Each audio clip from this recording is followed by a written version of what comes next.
welcome, YouTubers. I had loads of messages from people actually saying they really liked watching it, made a real difference. And actually, weirdly, we're not recording this bit, are we? Having never listened to it. Yeah, having not listened to it because I can't listen without doing something. And when I do something, what I do is right, therefore I can't listen. I actually stopped and took half an hour to watch it. So I've watched them all. So you've watched all the YouTube videos? Yeah. So you're more likely to listen to a podcast if you can watch it. Yeah. Totally. Because at that point, fascinating. At that point, because I don't have a school run, because I don't drive anywhere, and because I don't walk a dog, I find it there's something incredibly indulgent about sitting down and doing nothing to listen to something. And what about cooking? Could you cook and listen? No. No, I could. It never occurred to me. I'm talking to Ad and that kind of thing. Do you know when I listen to my podcast when I'm mowing the lawn? It's quite hilarious. We've got like a drive-on mower, and I put my headphones in, my little buds, then huge ear defenders, and I can get through about 3 podcasts by the time I've mowed the lawn on a weekend. It's my favourite thing to do. I'm always the first to volunteer to mow the lawn, just so I can get some peace and quiet with my podcasts. I have no lawn. But I found that sitting down to watch it is like telly, because I'm the telly generation. People don't watch telly anymore, but I love telly. So actually sitting down and thinking, okay, I'll have half an hour while I drink my coffee. Somehow there's something psychologically different to sitting down for half an hour with a video and a listen than just having a listen. Hello to you now. Hello, Kate Watson-Smythe, watching yourself on YouTube. Yeah, exactly. That sounds weird, doesn't it? That sounds weird. Right, shall we crack on then? Yeah, so we're starting with script. We've got a little bit of script here. Okay, is it me? Hello and welcome to The Great Indoors, the podcast which reveals everything you ever needed to know about interiors and explains how to make it all really work for you in your home. I'm Kate Watson-Smythe. And I'm Sophie Robinson.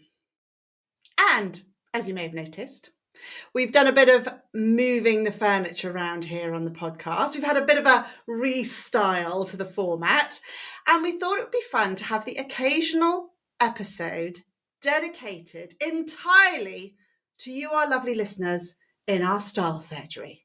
So we get so many juicy questions from you lovely lot. We just thought, well, let's get stuck in. So for this episode, we are donning our paint-flecked white coats and grabbing our decorating stethoscopes for the video. I should have thought of that. And this metaphor's a disaster. Who writes this stuff? Where are my props?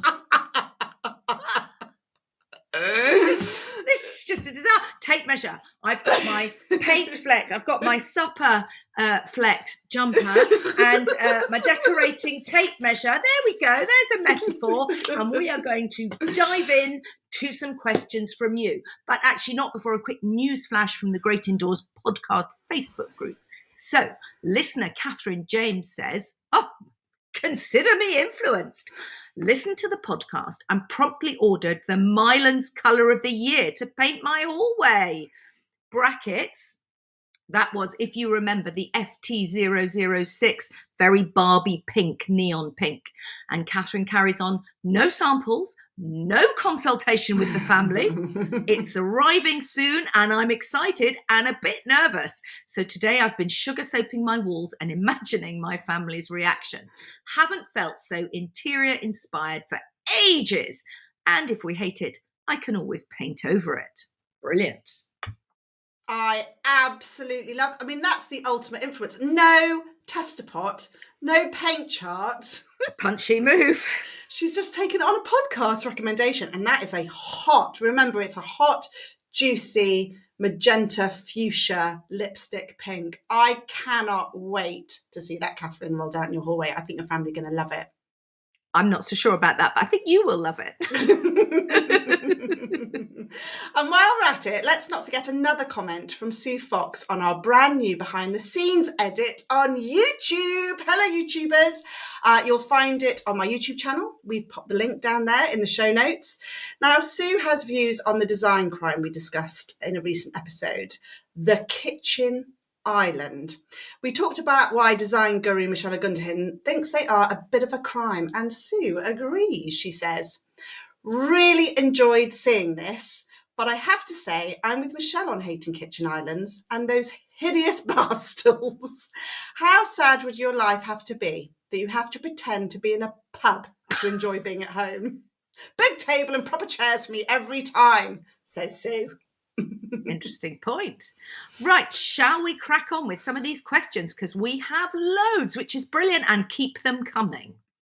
Yeah, who were we going to go for first? Should we have a audio? Key the fact I haven't downloaded them on my phone yet. Hold on. Pause for comedic effect. I need to go into Dropbox. Okay. And while we're at it, let's not forget another comment from Sue Fox on our brand new behind the scenes edit on YouTube. You can find it over on my YouTube channel. We've popped a link in the show notes.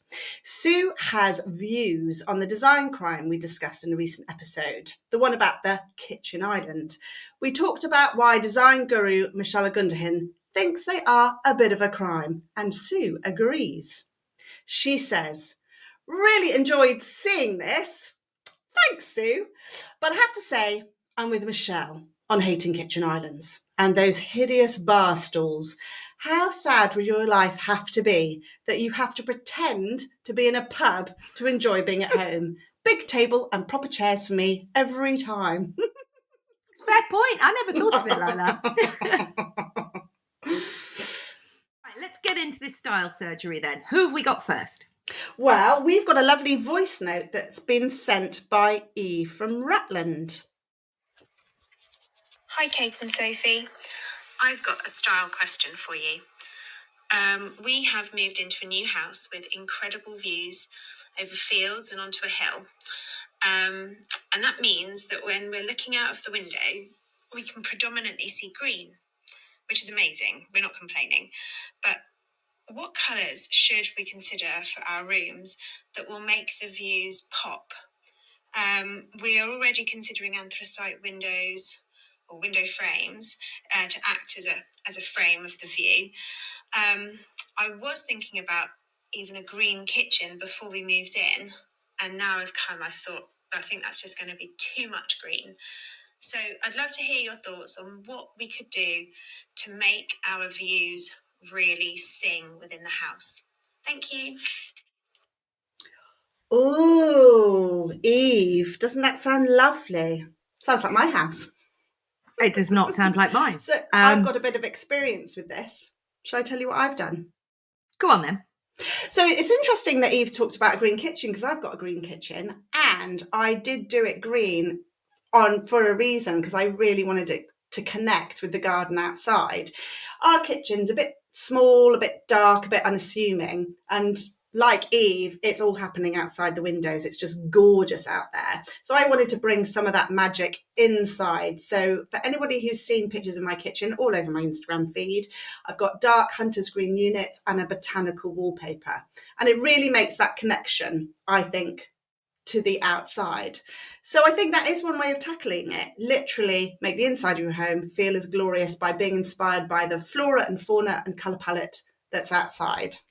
I think that I would take that point absolutely. I think dark windows is key, whether they're dark anthracite or dark green or whatever, but that is absolutely on the money in terms of instincts, because that will draw the eye. Now, it's interesting because I featured a house on the blog the other day on a Friday House Hunter post, and it was a house in Scotland set in the middle of these rolling hills, incredible views. And the owners had taken the outside palette and very much brought it in, but more muted. So their colour scheme inside was a very soft, kind of pale, straw yellow, watery winter sun, shall we go with that? A very soft blue, so not that kind of hard summer sky, but also Scotland, rain. So sort of rain washed pale blue and a very pale green. And it was really interesting because I feel like Sophie would hate that because it was too muted. But if you look at the pictures, the rooms were kind of really restful in these soft muted colours.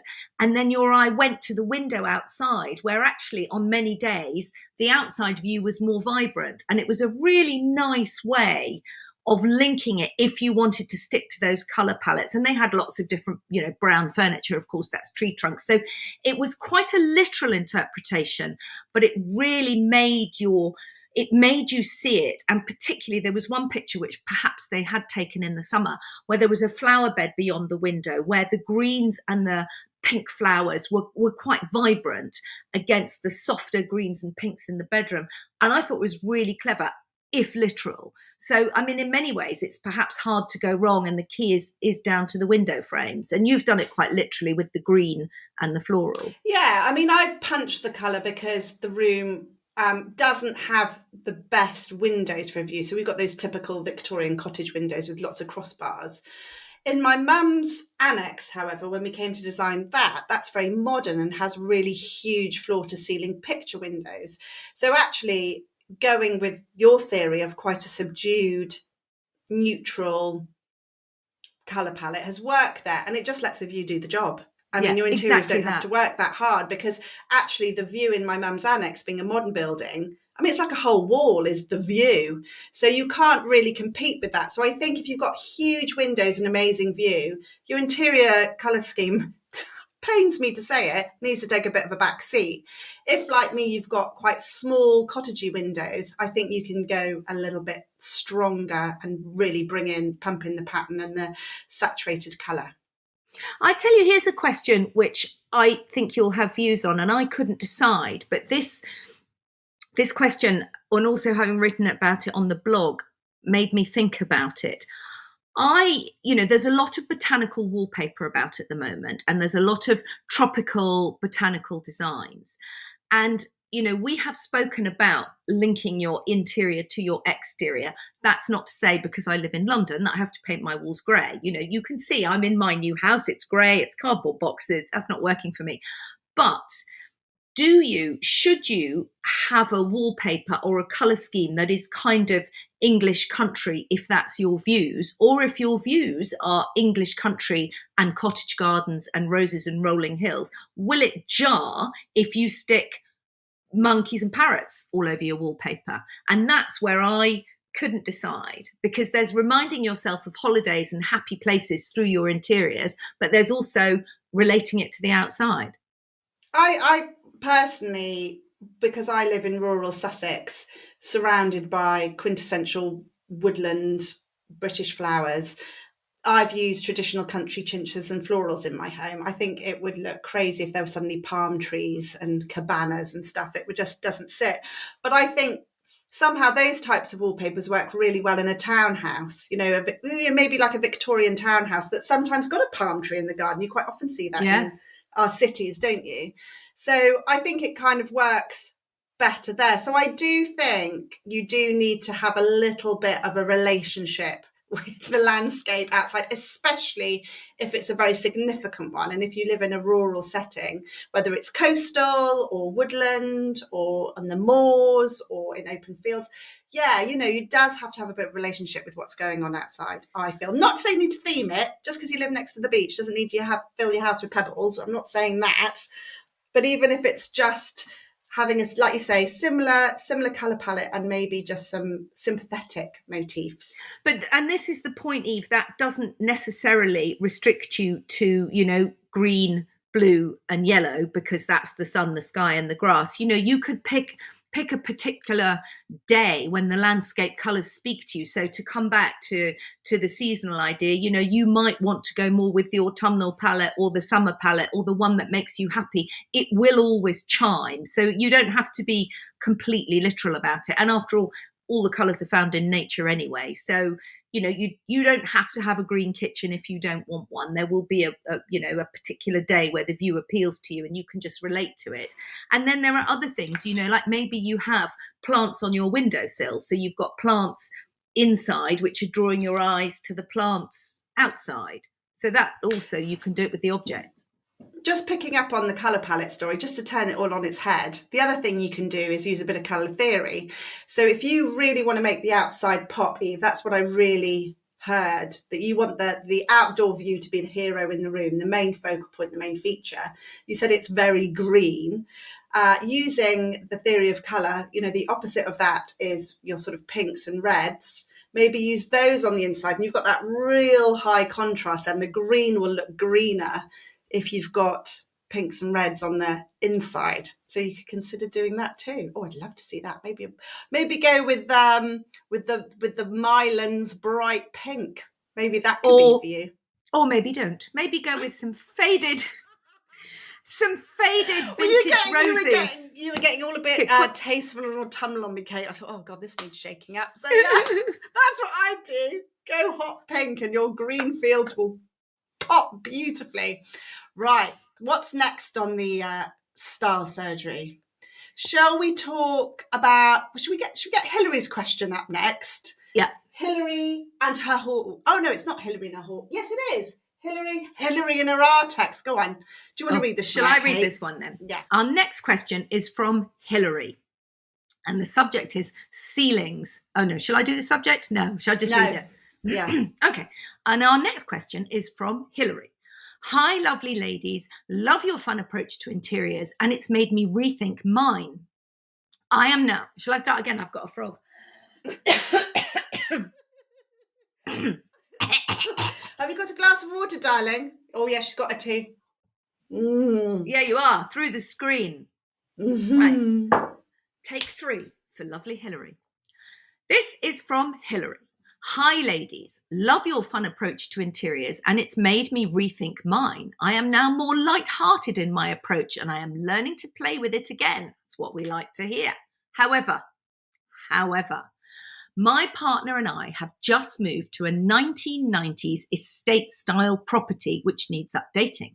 Room sizes and layout are fine, but the decor is more care home than carefree. As was usual of the period, the ceilings have a light Artex style finish, and there is nothing wrong with them. There's no asbestos here. There is now a small battle raging between all our families to repaint or replaster. Cost is a factor, but is it worth it? I can live with it, as I feel flat ceilings over large areas can be a little dull. Our large living room has no central light, and we don't want to install one. My partner is not keen to keep the Artex, and my daughters hate it. We intend to stay in the house for some time, and I wonder if, like chintz, fashions will change, and in 5 years' time, everyone will be Artexing the bland space, and the money would be better spent on other updates. Let me know your thoughts on this design dilemma. Well, I have to say, Q Lucy is now barking at the door to be let out. She's so outraged. Because we've just spent the last 5 years getting rid of her Artex. I've got to have to let her out. Honestly, she's very cross, Hillary. She's very cross. Hold on, I'll be Shall back. I speak while you let her out? Because otherwise she'll cut me off, and I've got something to say. I hear you on the cost, having just moved into a house full of design crimes. You've got to slightly pick where you spend the money. In our last house, we had wood chip wallpaper on the ceiling in our bedroom. It was going to cost a huge amount to get rid of because we knew if we pulled at it, the whole lot would come down, and a new ceiling's very expensive. As those who are watching us on the YouTube channel will see, I wear glasses. The mad husband wears glasses. We decided to spend the money elsewhere because when we were lying in bed, we couldn't see the horrible wood chip wallpaper on the ceiling.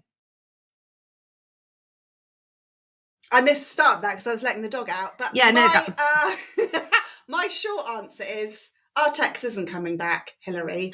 Plaster over it. What are you thinking? And if you think your ceilings are boring, you need some other stuff in your house. You should not be sitting in your room staring at the ceilings. You could wallpaper over them with fabulous wallpaper. Wallpaper it. Actually, what we did in one room, the room where we painted the gold ceiling, that had wood chip wallpaper on it. And actually, we got the decorator to stick a very heavy duty lining paper over the top of it.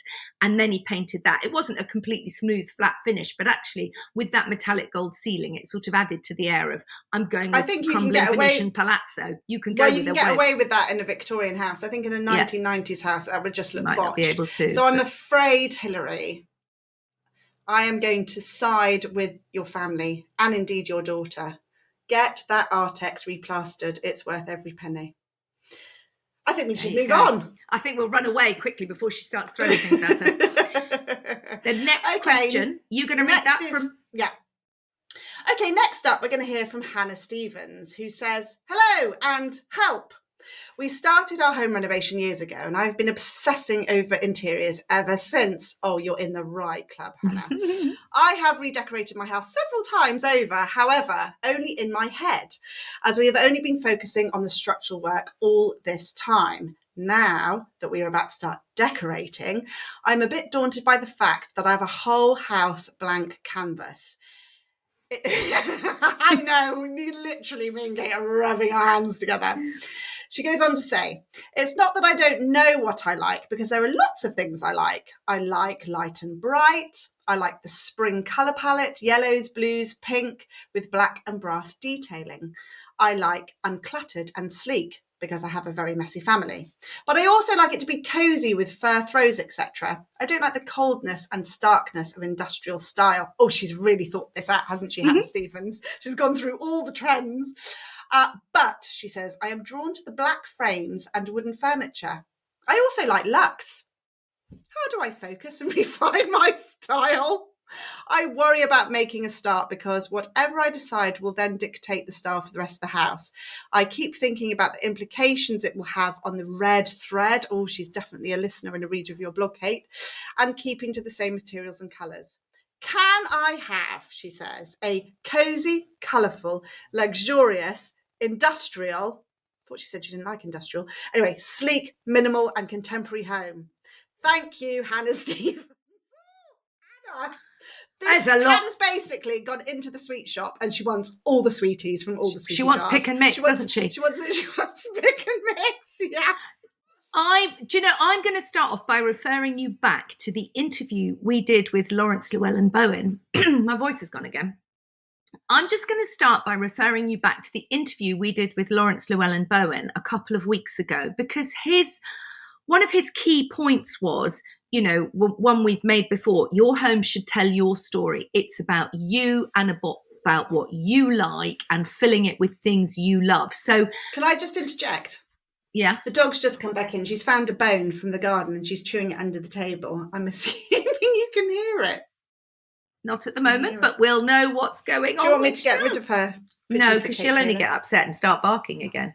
All right, listeners, if you can hear gnawing, it's Lucy with the bone that she's just dug up from the garden. How nice for me to have her at my feet. Anyway, sorry, carry on. Very important point for Hannah. Apologies.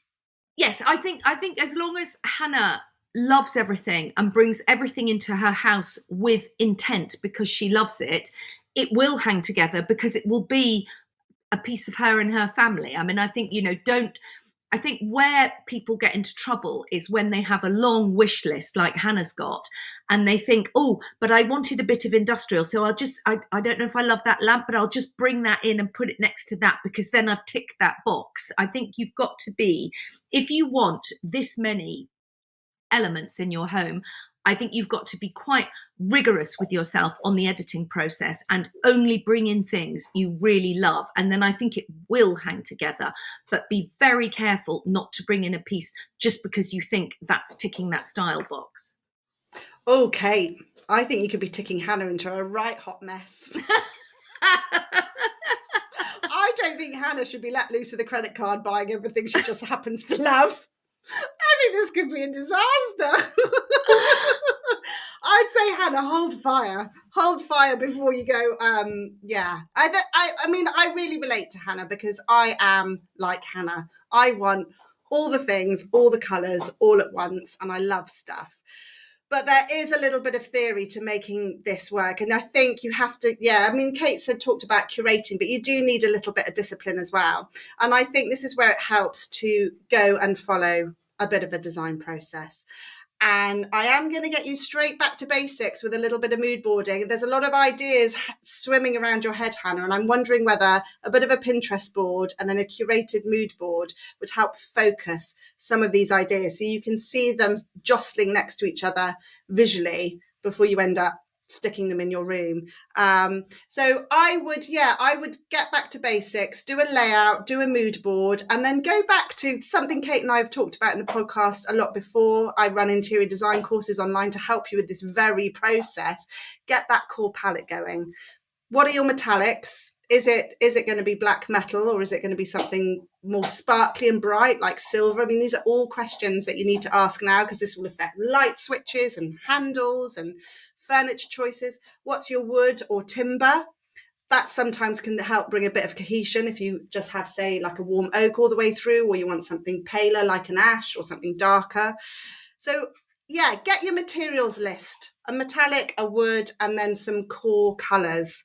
For me, for example, I always have a bit of pink and I always have a bit of cobalt blue in every room, and there's usually a little pop of yellow as well. For Kate, well, you can talk about your core colour palette, Kate. Well, I don't know if I've got one now. I'm in a new house, but it's brown, isn't it? Chocolate. Yeah, mine is Think Neapolitan ice cream. So it's versions of pink, versions of chocolate, and versions of kind of cream/milk with bits of green. And as Sophie makes that point, you have that core palette, and you may have 3 basic colours, but don't forget you can vary them up and down the shade version. So a dark version and a light version, or a strong version and a paler version. And you can do, the walls in one room and just have a vase in another, and a picture with those colours in another. So you have huge variation, even though you might be starting with what looks like a fairly restricted colour palette. Obviously, Sophie would then expand that to 7, 9, 13, 24 colours. I probably don't go much further than 3 up and down the tonal from dark to light, and then the odd sort of splash of a disruptor color. So I think for you a mood board is key, and I think also the words have become slightly distracting, because you say in your email, I don't like the starkness of industrial style, and then you say, can I have a luxurious industrial? So I think maybe don't get have a word with yourself, Hannah. Yes, think about the elements. Don't try and fit yourself into a box. Think about the elements you're looking at. So maybe you don't like industrial style, but you do like a bit of black metal.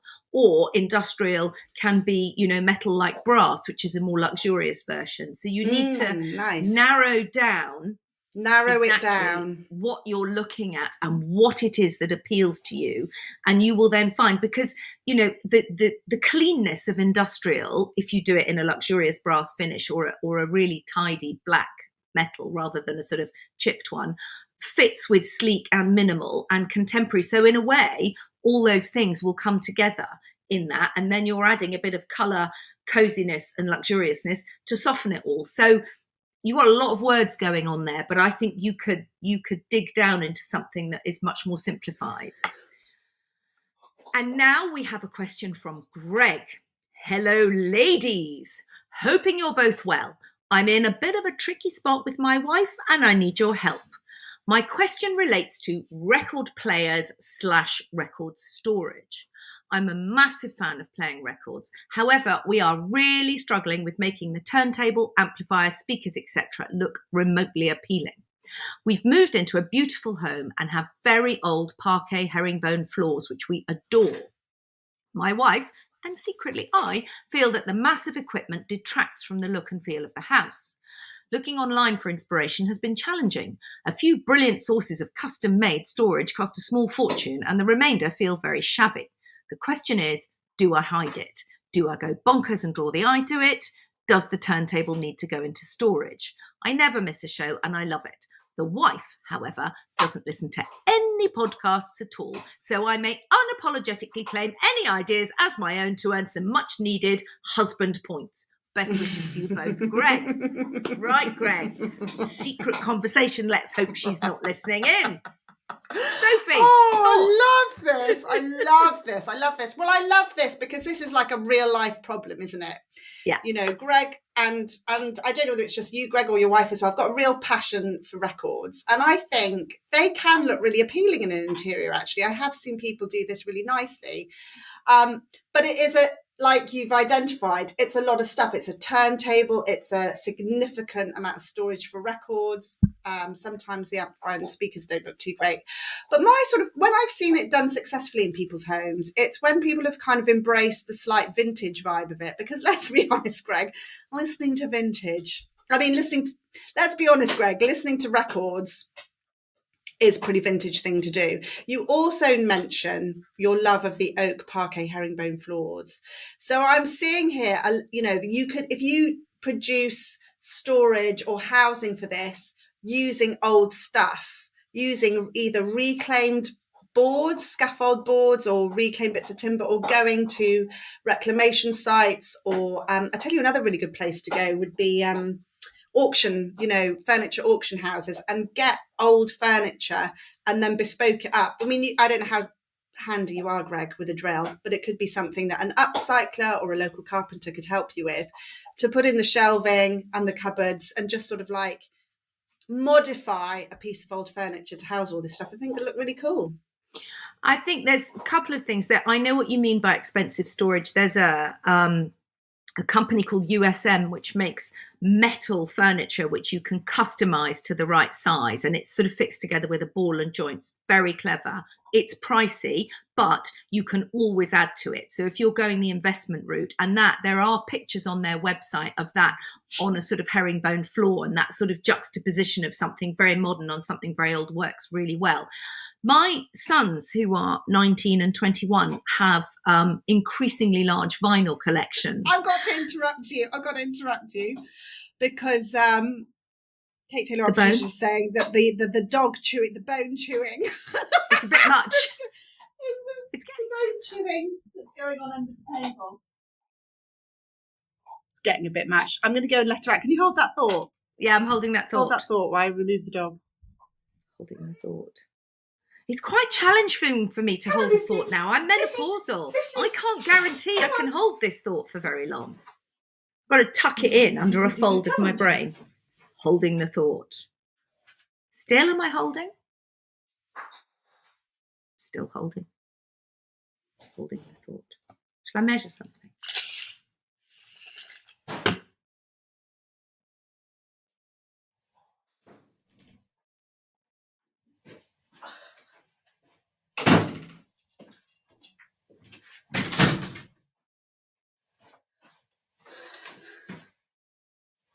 Kate's doing something weird with her script. I'm holding my thought.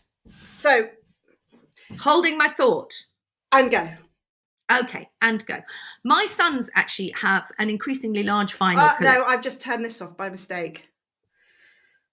Okay, back on. Numbers going up. And go. So my sons have quite increasingly large vinyl collections, actually, and they just have them in kind of IKEA boxes, cubes, which can is it stack. The Kipan or something that's called? I don't know what it's called because they pick them up vintage or the side of the street or something, but you could, those stack together and you can paint them or wallpaper them or cover them in a way that fits with the vintage look. But so the other thing IKEA flat pack hack is what you're saying. Yeah, and cover it yourself. But the other thing they do, which I quite like, we used to go to a cafe all the time, and it had on the wall two sort of little stands, and one was record currently playing and one was record currently not playing, and it would be kind of like the joke record from years ago. And what one of my sons did in his old bedroom, which had a fireplace in it and a mantelpiece, he built a kind of now how to describe that, a sort of shelf with slots in it, and he would slot the records facing forward so that they became a sort of display, and it was a constantly rotating display of his favorite covers. So Love you could that. and the art so Greg, basically we're saying design your front room to look like a record shop. That's where we're going with this now. We're really running with it in a small in a smaller way. But it's interesting because the vinyl record covers when I was a teenager was such a thing. They were such a beautiful thing, and when everything went online, we kind of lost that. And I think that's isn't it? The artwork of vinyl record covers, amazing. maybe you just have 1 or 2 records on display and the rest of them are stacked in whatever your storage box is. But maybe celebrate that, have one of those shelves, a long shelf that you can prop them up on facing outwards and rotate them a bit. And that way you might keep your decor fresh. You'll remember things that you'd forgotten you wanted to play. I think you've got to have, own embrace it, have fun with it, bring it in. Do you know, you can also get, I've used them for projects in the past, you can get them online, clip frames, frames for the wall, picture frames, but they're designed to put record sleeves in. So that's another way of showing off some of your favourite vinyl art as well, if you want something that's a bit more permanent. Yes, I mean, so there we go, Greg. I hope the wife is ready for this, but basically you've got the green light to turn your front room into a record shop, to cover the walls with your vinyl. Me and Kate are here for it, aren't we? Don't hide it away. Don't hide it away. Celebrate it. I think it's super cool. What does that mean? We finished. She means wrap it up. We had wrapped. Right. On to the next one. So we got Kirsty next, have we? Yeah. Oh, right. This is interesting. Is it my turn to read? No, it's your turn to read it. It's my turn. Yeah. So next question comes in from Kirsty. She says, hi, I'm a new listener to the podcast and I love it. Thank you, she says. I've been trying to catch up on your past episodes, but I haven't come across my question yet. So here goes. I would like to paint my bedroom. It has a picture rail all around it. What are your thoughts on where to paint the colour? Should it be only below the picture rail with white above the picture rail? Or should I paint the whole wall, including the picture rail, the same colour? If it makes a difference, I'm planning to paint it a very light pink. To be precise, Lick 01. She says, many thanks, Kirsty. Where to start? No, Christy. Christy. Oh, shit. Like that.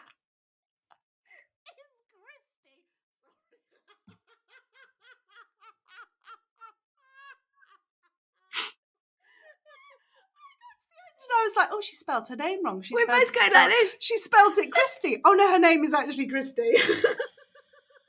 Sorry, Christy. Anyway, now we've got your name right. Let's get your problem sorted.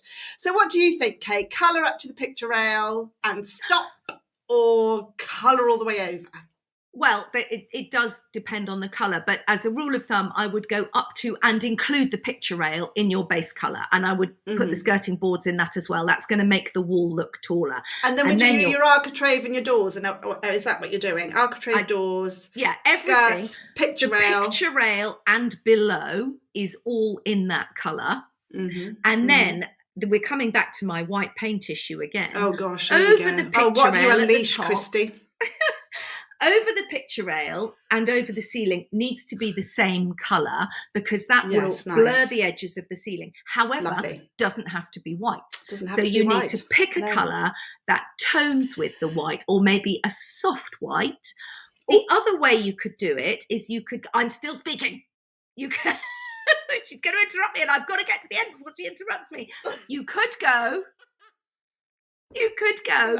a bit tonal with it. So you could have the lighter pink on the walls up to the picture rail and then a darker pink on the ceiling, or vice versa, so that you're keeping it kind of warm and cocooning rather than feeling you have to do the whole thing in exactly the same colour.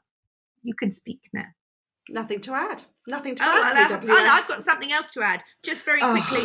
Okay, it's very quick. You could also do the walls up to and over the picture rail and then do a fabulous wallpaper above the picture rail and on the ceiling. Now I've finished. There we go. Now she's finished. Okay, on with the next. Our next question is from Natasha. Hi, Kate and Sophie. What are your thoughts about painting furniture the same colour as walls? Are there any rules about when to do this and when not? Does it depend on the style of the room, ceiling height, etc.? What if the walls are an intense colour? Better to match, tone, hi Lucy, or contrast? Lucy's with matching. Oh, she's got a bone back. She's managed to get out the kitchen. I put her in the kitchen. She's managed to get out. She's back round my doors. I knew she was going to bark.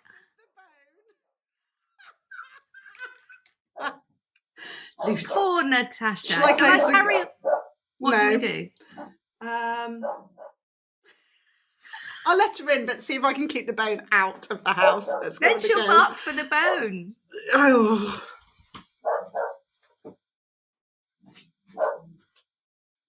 Sorry, I had an email from my architect. Got to read it. Come on then, you can come in, but without the bone. No, leave the bone. Leave the bone. Come on. She won't leave the bone.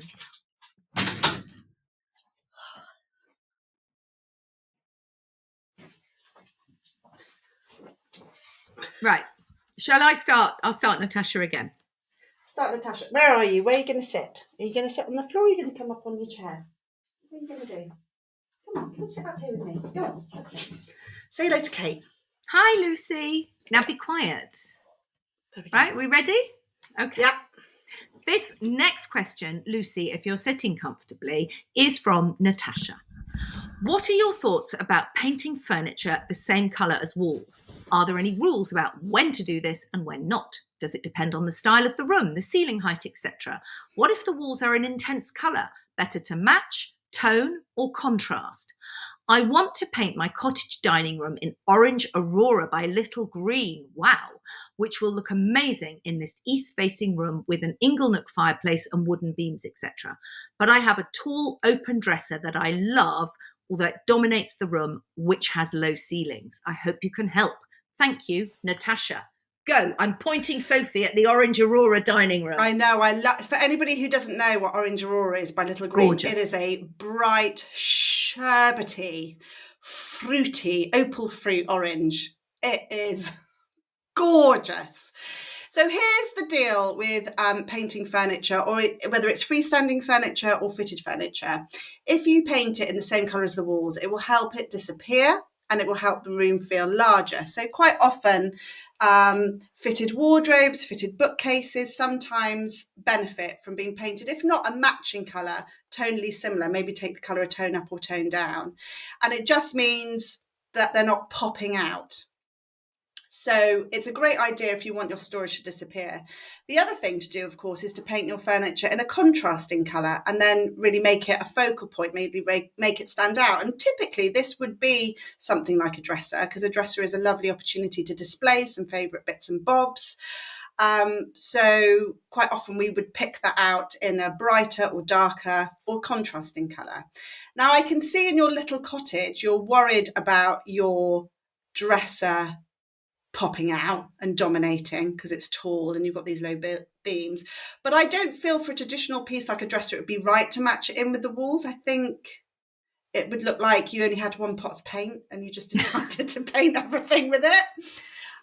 So I'd maybe think of something that's different colour but more subtle. So this could be a tone of orange, maybe like a more of a conker brown or something like that. Maybe take it darker. Can we just have a moment? I was going to say... I said the B word. You did. I was going to say that orange is lovely with a deep chocolatey rich brown, and that was going to be my moment. And, thunder rolling off and stolen. I've got nothing more to say. My work here is done. Oh, so anyway, good luck with that, Natasha. It sounds like it's going to look gorgeous. Now, Funmi writes in and says, "Hi, ladies. Hope you're both doing well. Been meaning to write this for a long time, but was waiting to finish the project. I just wanted to express how thankful I am to have discovered your podcast. I'd always taken a massive interest in interiors, but you both gave me the confidence to design our new home. Initially thought I was more of Kate's style." Oh, I like how this is going. Oh, I'm not sure I do. "And then there was no way I'd agree with anything Sophie liked. But after doing Sophie's colour psychology course, my eyes opened and I realised that colours can celebrate every type of personality. I also learned how to incorporate my partner's style, or at least pretend to, wink emoji." That's the key. She goes on to say, "I then did Kate's interior design course and learned so many valuable tips." Oh, dash. "I particularly love Kate's mantra: something old, something new, something black, and something gold, and try to incorporate that in every room. I have now also become a frequent visitor to our local vintage shops. Then there is the podcast. I don't know what to say, but this not only got me through lockdown, but made the house renovation so much fun. Yeah. So to finish off, we've had this question from Emily. My name is Emily and I live in Dorking in Surrey. I have a question for you on hallways. So I can hear the bike in the background. Love to listen to you whilst I'm working out. Work the body and the brain.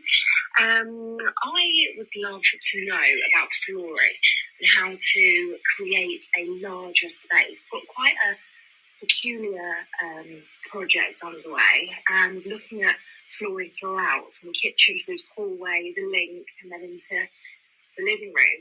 However, we've got underfloor heating, being green and all of that, and tiles seem to be the most effective way for the heat source.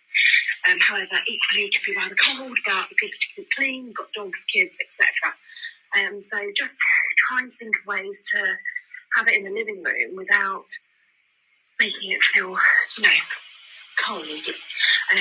Thinking about rugs, etc. Would you suggest breaking it up, having different flooring in each room, or I've been Googling and it's been saying one floor can potentially elongate the scheme? Would welcome your thoughts. And if you have time, throw in any lighting suggestions. Thank you so much. Oh, I love that, Emily. I love the fact that she's all out of breath because she's just done her workout listening to a podcast. She's so inspired. She's got to record the question right now. I think that's so great. And I think this is a great question because I think anybody who's renovating, and I don't know if, Kate, you're in a position of changing your floors. I know we had to do that when we moved in. It's a really big decision. And she's right. She's Googled it. What should I do? And the biggest part of advice is you should have one flooring throughout your ground floor. It creates flow. It helps a room fit, a space feel bigger. That's kind of like the standard reply. Would you agree with that, Kate? Well, not entirely, of course. I think it does really depend. I mean, I think it slightly depends on the layout of your house and the views. So if you've got a hall which is leading, as most Victorian terraces do, and I don't think Emily said what kind of house she lived in, but you often come in the front door, there's a long hall which leads through perhaps to a view of a kitchen at the back.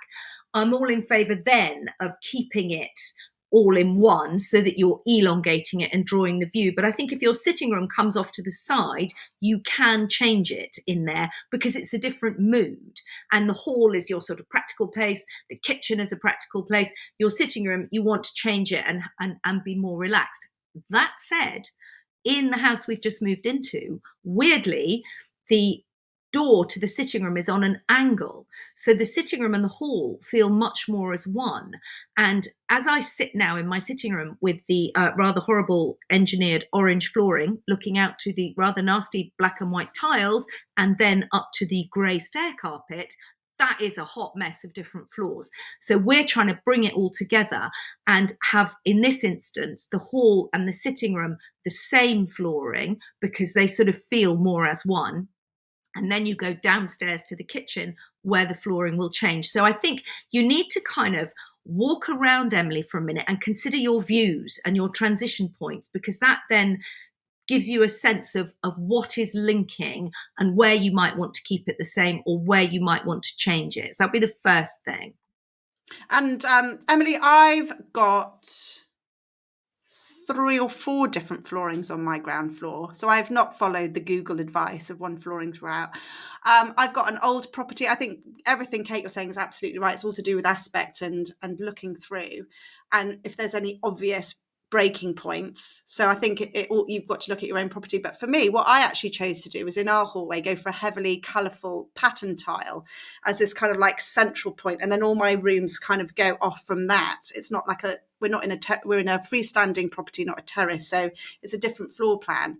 So I've got tiles in the hallway. Then you move into my office, which is a wood floor, which I feel your concerns with too many tiles would feel cold. So I've got wood in there, terracotta tiles in the kitchen, and then wood in the living room, and then terracotta tiles again as you move through into the conservatory. However, what I would say as a fellow underfloor heating owner, is tiles are amazing with underfloor heating. They feel incredible. And I just love paddling around on my hallway and in my kitchen. And I get a bit disappointed when it comes to going into the living room because it is not as efficient. We were told you lose about 15% efficacy with a wood floor as you do with tiles. I don't know, it feels like a lot more. Our living room with the wood floor takes a lot longer to warm up.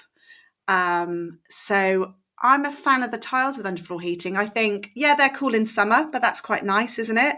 And then when it's cold in the winter, the thing with underfloor heating is you always just have it on quite a low setting. It's different to radiators where you boost it in the morning, turn it off, and then boost it in the evening. You have more of a trickle heat. So I am a fan of tiles, and I think there are so many fantastic designs on offer. Then you could have some real fun with it. I think it's difficult though in this country. You know, I'm fully on board when you see pictures of houses in France, Spain, and Italy, and they've got tiled or terracotta sitting rooms. You know, those are warmer countries. It works well with tiles. I think it can be tricky in this country where the winters feel longer and the skies feel grayer to have tiles in your reception rooms, your dining room, or your sitting room. So I would be tempted. I think either you need to have more of a patterned tile, which might just bring a bit more personality to it, or tiles that look like wood so that you've got a softer feel to it, but it's still conducting the heat. But I'm going to beg you, Emily, do not fill your downstairs with big slabs of grey tiles that look like road. Just whatever you do, please don't do that.